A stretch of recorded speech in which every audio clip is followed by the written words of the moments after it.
ఇంకా మీరు shaving are waxing చేసుకుంటున్నారా ఏమైనా ఈవెంట్ ఉన్నప్పుడు? అయితే ఈ వీడియో మీకోసం. నేను doctor Dheeraj Reddy, Dermadoc skin hair and laser క్లినిక్‌లో చీఫ్ డెర్మటాలజిస్ట్‌గా పనిచేస్తున్నాను. ఎవ్రీ మంత్ సెలూన్‌కెళ్ళి వ్యాక్సింగ్ ఆర్ షేవింగ్ చేసుకోవాలంటే ఎంత ఇబ్బందిగా ఉంటుందో నేను అర్థం చేసుకోగలను. సో, అందుకే దానికి పర్ఫెక్ట్ సొల్యూషన్ వచ్చేసి లేజర్ హెయిర్ రిమూవల్. సో, ఇప్పుడు మనం లేజర్ హెయిర్ రిమూవల్ ఎలా పనిచేస్తుందో తెలుసుకుందాం. ఎప్పుడైనా సరే లేజర్ అంటేనే చాలామంది వెంటనే భయపడిపోతారు. అసలు భయపడాల్సిన అవసరం లేదు. ఎందుకు అంటే లేజర్ అనేది ఒక లైట్. ఎప్పుడైతే లేజర్ మనకు స్కిన్ అనేది టచ్ అవుతుందో అది ఒక వేవ్ లెంగ్త్‌లో మాత్రమే పనిచేస్తుంది. అందులో కామన్ వేవ్ లెంగ్త్స్ వచ్చేసి ఒకటి 810 ఇంకొకటి 1064. ఈ 2 వేవ్ లెంగ్త్స్ మన ఇండియన్ స్కిన్‌లో చాలా సేఫ్. ఈ 810ని డయోడ్ అంటాము. 1064ని Q switch laser or ND YAG wavelength అని అంటామనమాట. ఈ లేజర్ ఏంటంటే మనకు 1.5 నుంచి 2 డెప్త్ వరకు పనిచేస్తుంది. అంతకంటే డీప్ వెళ్ళదు. సో, దానివల్ల ఇంటర్నల్ ఆర్గన్స్ అనేది అఫెక్ట్ అవ్వదు. ఈ వేవ్ లెంగ్త్ ఆ డెప్త్‌లో మాత్రమే ఎందుకు పనిచేస్తుంది అంటే, అక్కడ మనకు హెయిర్ అనేది కింద రూట్ అనేది ఉంటుందనమాట. ఆ రూట్ దగ్గర యాక్ట్ చేయడం వల్ల ఆ రూట్‌ని ష్రింక్ చేసేస్తుంది లేజర్.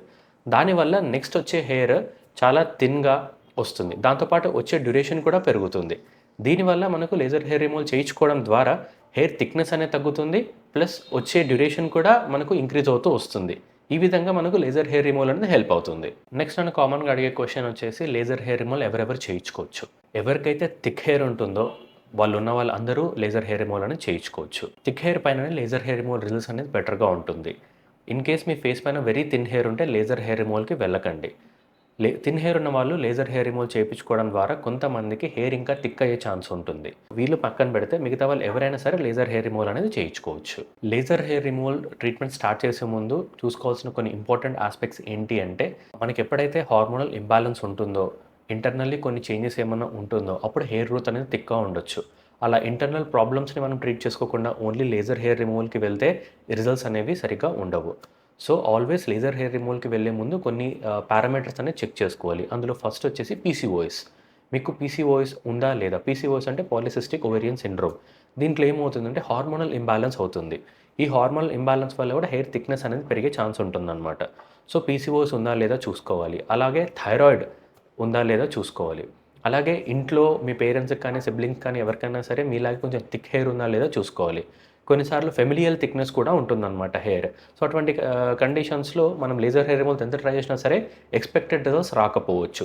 ఇవన్నీ చూసుకొని దాని తర్వాతనే లేజర్ హెయిర్ రిమూవల్ అనే ట్రీట్మెంట్ స్టార్ట్ చేసుకుంటే మనకి రిజల్ట్స్ అనేవి పర్ఫెక్ట్‌గా ఉంటుంది. లేజర్ హెయిర్ రిమూవల్ రిజల్ట్స్ చూడడానికి ఎంత టైం పడుతుంది? సో, లేజర్ హెయిర్ రిమూవల్‌కి మనకు రిజల్ట్స్ కనపడాలంటే అట్‌లీస్ట్ 6-8 సెషన్స్ అన్నా రిక్వైర్మెంట్ పడుతుంది. అండ్ సెషన్ టు సెషన్ ఎంత డ్యూరేషన్ డిఫరెన్స్ ఉండాలి అంటే ఇది ఆల్వేస్ ఫిక్స్డ్ అంటూ ఉండదు. యూజువల్లీ మేమేం సజెస్ట్ చేస్తాము అంటే ఫస్ట్ సెషన్ తర్వాత ఎప్పుడైతే గ్రోత్ తగ్గిపోతుందో మళ్ళీ ఫుల్ గ్రోత్ ఎప్పుడైతే వస్తుందో అప్పుడు సెకండ్ సెషన్ ప్లాన్ చేసుకోమని చెప్తాము. దాని తర్వాత సెకండ్ సెషన్ తర్వాత మళ్ళీ ఎప్పుడైతే ఫుల్ గ్రోత్ వస్తుందో అప్పుడు థర్డ్ సెషన్ ప్లాన్ చేసుకోమని చెప్తాము. ఈ ఫుల్ గ్రోత్ రావడానికి పర్సన్ టు పర్సన్ అనేది చాలా టైం డిఫరెన్స్ ఉండొచ్చు. కొంతమందికి 3 వీక్స్‌కి రావచ్చు. కొంతమందికి 2 మంత్స్‌కి రావచ్చు. సో, పర్సన్ టు పర్సన్ అనేది డిఫరెన్స్ ఉంటుంది. బట్ అప్రాక్సిమేట్‌లీ ఈ 6-8 సెషన్స్ ఫినిష్ అవ్వాలి అంటే ఎనీవేర్ బిట్వీన్ 8-12 మంత్స్ టైం అయితే పడుతుంది. సో, అప్రాక్సిమేట్‌లీ 1 ఇయర్ అనుకోండి. ఈ 1 ఇయర్ తర్వాత మీకు అబ్సల్యూట్‌లీ పర్ఫెక్ట్ రిజల్ట్స్ అనేవి వస్తుంది. సో, నెక్స్ట్ లేజర్ హెయిర్ రిమూవల్‌లో పాసిబుల్ సైడ్ ఎఫెక్ట్స్ ఏంటి? అసలు లేజర్ హెయిర్ రిమూవల్‌లో సైడ్ ఎఫెక్ట్స్ ఉంటాయా? ఆఫ్‌కోర్స్ లేజర్ హెయిర్ రిమూవల్‌లో కూడా సైడ్ ఎఫెక్ట్స్ ఉంటాయి. కానీ అందరికీ సైడ్ ఎఫెక్ట్స్ వస్తాయా అంటే నో. అందరికీ రావు. లేజర్ హెయిర్ రిమూవల్ సేఫ్‌గా ప్రోటోకాల్ ప్రకారంగా ప్రాపర్‌గా చేస్తే సైడ్ ఎఫెక్ట్స్ అనేవి ఉండవు. బట్ ఇన్ కేస్ ఏమైనా జరిగితే సైడ్ ఎఫెక్ట్స్ ఏమీ ఉండొచ్చు. సో, ఫస్ట్ వచ్చేసి ప్రాపర్ పారామీటర్స్ యూజ్ చేయకుండా లేకపోతే అనాథరైజ్డ్ పీపుల్ ఎప్పుడైతే లేజర్ హెయిర్ రిమూవల్ చేస్తారో అప్పుడు ఆ ఎనర్జీ సరిగ్గా యూజ్ చేయకపోవడం వల్ల స్కిన్ బర్న్ అయ్యే ఛాన్స్ ఉంటుంది.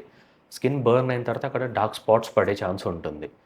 సో, ఆల్వేస్ మీరు ఒక ఆథరైజ్డ్ డెర్మటాలజిస్ట్ దగ్గర కానీ, ప్లాస్టిక్ సర్జన్ దగ్గర కానీ మాత్రమే వెళ్లి లేజర్ హెయిర్ రిమూవల్ చేయించుకోండి. ఇప్పుడు మనం లేజర్ హెయిర్ రిమూవల్ చేయించుకునేటప్పుడు ఆ ఎక్స్‌పీరియన్స్ ఎలా ఉంటుందో దాని గురించి మాట్లాడదాం. సో, లేజర్ హెయిర్ రిమూవల్ ఎలా స్టార్ట్ చేస్తాము అంటే ఫస్ట్ ఎక్కడైతే థిక్ హెయిర్ ఉంటుందో ఆ ఏరియాని టార్గెట్ చేస్తాం.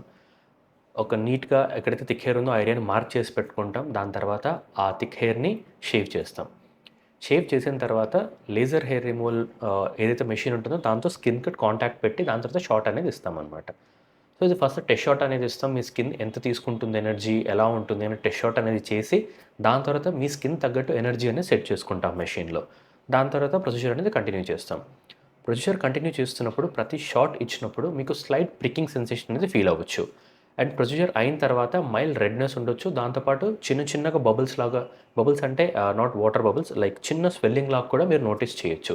These are all normal expected మనకి చేంజెస్ అనమాట లేజర్ హెయిర్ రిమూవల్ చేస్తున్నప్పుడు. ఈ చేంజెస్ అనేది మనకు టెంపరరీ. మనకు హార్డ్‌లీ ఒక 30 మినిట్స్ టు 1 అవర్ ఉంటుంది. దాని తర్వాత ఇది తగ్గిపోతుంది. నెక్స్ట్ ఇప్పుడు మనం లేజర్ హెయిర్ రిమూవల్ ప్రొసీజర్ తర్వాత తీసుకోవాల్సిన కేర్ గురించి మాట్లాడుకుందాం. పోస్ట్ లేజర్ హెయిర్ రిమూవల్ మనకు షేవింగ్ చేసుంటాం. లేజర్ హీట్ అనేది జనరేట్ అవుతుంది. స్కిన్ అది కూడా ఎక్స్‌పీరియన్స్ చేస్తుంది. కాబట్టి స్కిన్ అనేది కొంచెం సెన్సిటివ్ స్టేట్‌లో ఉంటుంది పోస్ట్ లేజర్ హెయిర్ రిమూవల్. కాబట్టి కొన్ని ప్రికాషన్స్ అనేవి తీసుకోవడం చాలా ఇంపార్టెంట్. అందులో ఫస్ట్ వచ్చేసి moisturising lotion. Always use moisturising lotion 2, 3, 4 times మీకు ఎన్ని సార్లు రిక్వైర్మెంట్ ఉంటే అన్ని సార్లు మాయిశ్చరైజింగ్ లోషన్ అనేది యూజ్ చేసుకోండి. దాంతో పాటు sunscreen lotion is also very important. Sunscreen కూడా యూజ్ చేయడం వల్ల స్కిన్ అనేది ఆల్రెడీ సెన్సిటివ్ స్టేట్‌లో ఉంటుంది కాబట్టి స్కిన్ బర్న్ అయ్యే ఛాన్స్ తక్కువ ఉంటుంది. స్కిన్ ఇరిటేషన్ అయ్యే ఛాన్స్ తక్కువ ఉంటుంది. ఈ 2 precautions are always important. So ఈ వీడియో చూసిన తర్వాత మీకు లేజర్ హెయిర్ రిమూవల్ అంటే ఏంటో అర్థమైందని అనుకుంటున్నాను. ఇంకా ఏమైనా డౌట్స్ ఉంటే లేజర్ హెయిర్ రిమూవల్ గురించి కింద కామెంట్ సెక్షన్‌లో మెన్షన్ చేయండి. అండ్ మీరు లేజర్ హెయిర్ రిమూవల్ ట్రీట్మెంట్ తీసుకోవాలి అనుకుంటే ఆల్వేస్ మీరు ప్రాపర్ రీసెర్చ్ చేయండి. డాక్టర్ ఎవరు, ఎటువంటి మెషిన్ ఉంది, ఎటువంటి ప్రోటోకాల్స్ యూజ్ చేస్తున్నారు, ఇవన్నీ కొంచెం తెలుసుకొని దాని తర్వాత లేజర్ హెయిర్ రిమూవల్‌కెళ్ళండి. మీరు నియర్ బై ఏరియాస్‌లో గచ్చిబౌలి ఆర్ కోకాపేట్ల ఏరియా ఉంటే డెఫినెట్లీ డెర్మాడాక్ క్లినిక్ విజిట్ చేయండి. Here we use absolutely proper best protocols and the best machine in entire world. Skin care గురించి ఇటువంటి ఇన్ఫర్మేటివ్ వీడియోస్ కోసం మా ఛానల్ విజిట్ చేయండి. Thank you.